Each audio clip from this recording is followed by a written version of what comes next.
I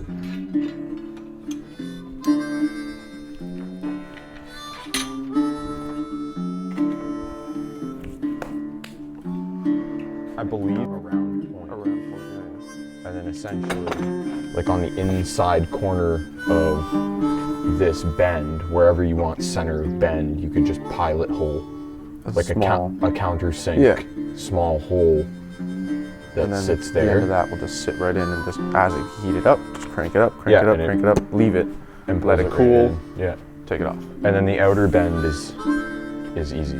Yeah, the outer bend is easy. Yeah, it'll just pull over top the sides. I don't know why we haven't done that yet. Just give it a shot. That would work.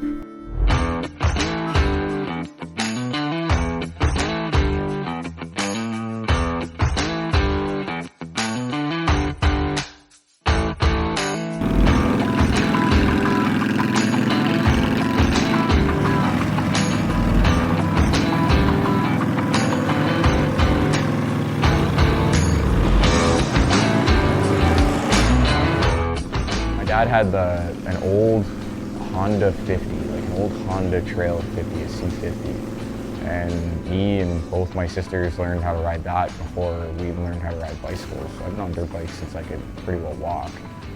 My dad rode bikes. He had one ever since he was a teenager. They had me, I was a kid. They would take me on his bike, just sitting in front of him on the tank and go around the block and stuff. Nothing unsafe, completely unsafe, I guess. So once I turned 25, went out for my license, got it, got this thing, and I've been riding for about 2 years now.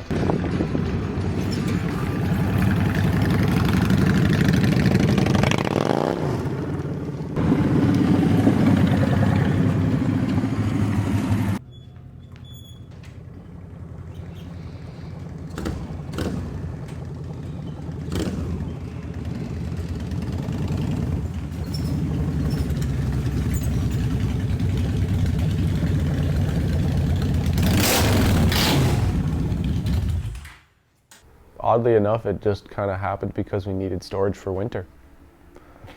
We needed storage for winter, and because we were working in his garage almost every day, we're like, okay, well, at least let's get storage that, you know, we can at least work on our bikes, because we always wanted a spot where over the winter time we can do big things.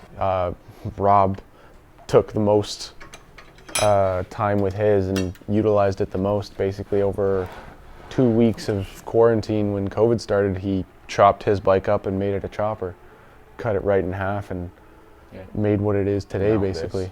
To the plate of steel, I'll cut down that bar, and then we'll drill a couple of pilot holes. So because of that, we decided to get the spot where we can do that on a regular basis whenever kind of things happened or whenever we wanted. If we wanted to change something, just go up to the shop and spend a day or a night and maybe a whole weekend to work.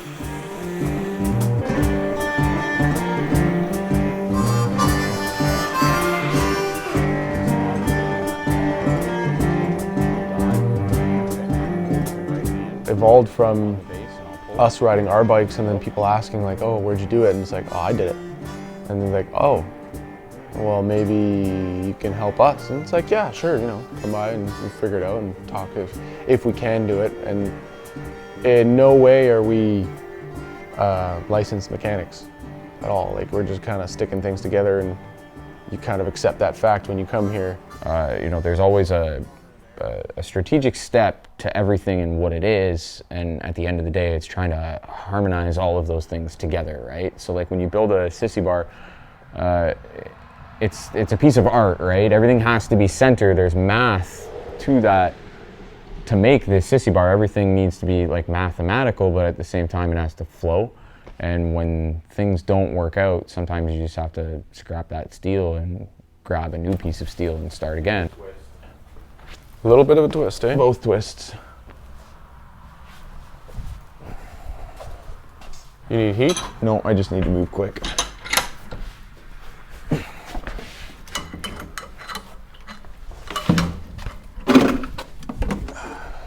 For me, it's really just like trying to break down every step to get things to work right. when they don't work right. Yeah. And then usually when they don't go right, honest to God, I just wing it. I just wing it and hope for the best. Like, think of how can I fix this problem? A weld broke. Okay, well, we need to put a gusset in. A gusset is going to help strengthen that. And satisfied? Kind of. You get really frustrated for about half hour or so, then you kind of walk away from the bike, and if it's a bike, because we have more than one bike now that we're working on, with Rob or with anybody else, it's kind of like, okay, if this bike doesn't work, we kind of just go out and share the bikes, or someone backpacks and like is a passenger on our back, and just kind of go out for a ride, and then we come back and kind of like, okay, we've spaced out our thinking, and just kind of like, now we can come back to this problem and not be so frustrated. Being in our lifestyle, we kind of accept the fact that like this might go wrong. There's a very good chance it might go wrong, but you know, bubblegum hopes and dreams, we kind of just ride it out and see what happens. So having, you know, all of these friends that are into the trades helps a ton by keeping not frustrated, you know, not getting frustrated, trying to figure things out. Yeah. Having, you know, 5 guys standing around it all thinking, right? 5 brains are better than 1. You smell the smoke burning. Yeah. I always try and keep random hardware bins full of stuff.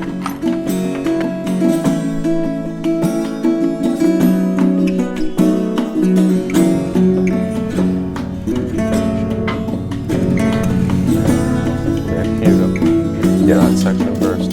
We'll start with 1 full bar. Yeah, right. This section, and then this section.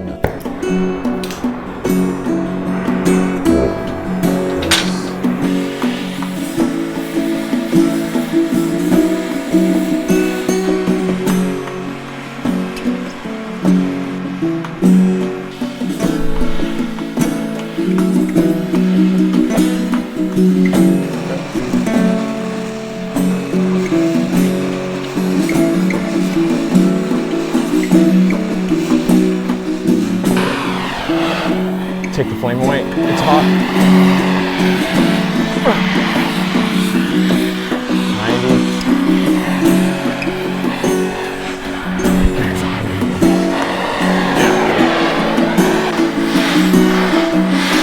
It came out real good. Yeah, I'm really happy with that. As we grow our group, to kind of just get that itch of like, you know, being able to say that I worked on my bike, and I know if I break down on the side of the road, I can kind of fiddle my way through the dark and kind of figure it out and get the bike working again to get home. Yeah. It's a great feeling when you do get it working. You know, you wind up leaving that spot excited, like, hell yeah, I figured this out. This bike's still running. You know, I fixed it. It didn't cost me $1 out of my pocket.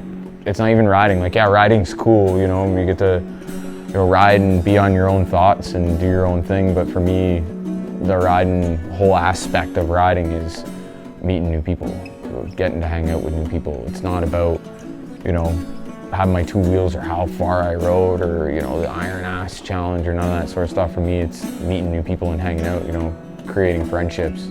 I'm just a friend helping out a friend, right? Like, I'm not trying to make money. I want people to be excited to work on their own bikes, right? Like, that's what this place is more so somebody getting excited to work on their own bike than just like, oh, I'm just gonna throw money at it and it's done, right? Like, we bent up a sissy bar. There's 2 of us hanging out in the morning just bending up a sissy bar, and it could be anybody else, right? Like, it could be you.